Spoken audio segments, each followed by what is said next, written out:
Bien, pues quería enseñarte cómo me ha quedado la zona de la oficina, en la parte esta de detrás que ves en pantalla, que es la zona donde tenemos pues el ordenador, donde yo edito mis vídeos, donde mi pareja trabaja y donde almacenamos pues todo lo que sean pues libros y todo el papeleo y cositas que tenemos que son necesarias de almacenar en casa.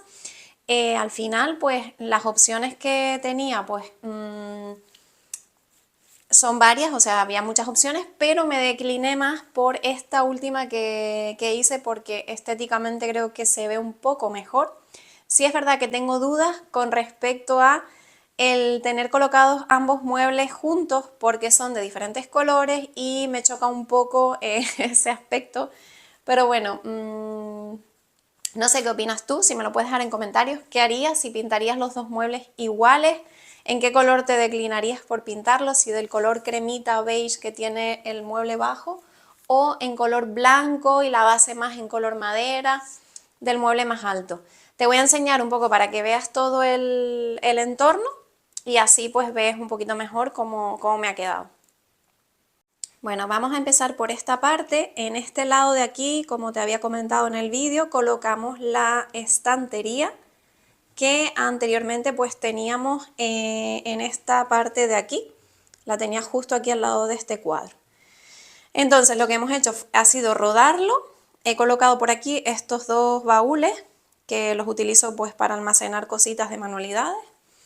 El cuadro, pues este sí lo hice en la otra manualidad anterior, que fue colocarle las dos láminas y la cartulina pues teñida con café. Y por aquí tenemos el espacio de los muebles.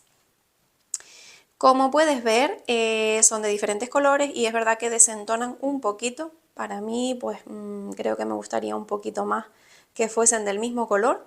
Pero sí es verdad que colocarlos así me gustó mucho más que cuando los había colocado al revés, que era mi primera idea, que era colocar este de aquí en este lado y este de aquí al otro lado. Esa forma pues no me gustó para nada. Y pues nada, de momento esto es lo que tenemos.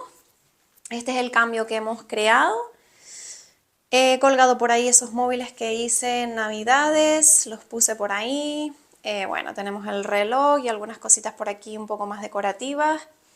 Así que nada, déjame en comentarios qué harías tú, si pintarías los dos muebles del mismo color o si los dejarías así, no sé la verdad de momento. Lo he dejado de forma práctica, es decir, no solo la estética es importante, sino la práctica, aunque tú sabes que en este canal pues intentamos siempre que las cosas nos gusten. Muchísimas gracias por ver el vídeo, si has llegado hasta aquí, te lo agradezco de todo corazón y espero que te haya gustado y que te haya podido dar alguna idea para crear ese espacio en tu hogar. Hasta la próxima.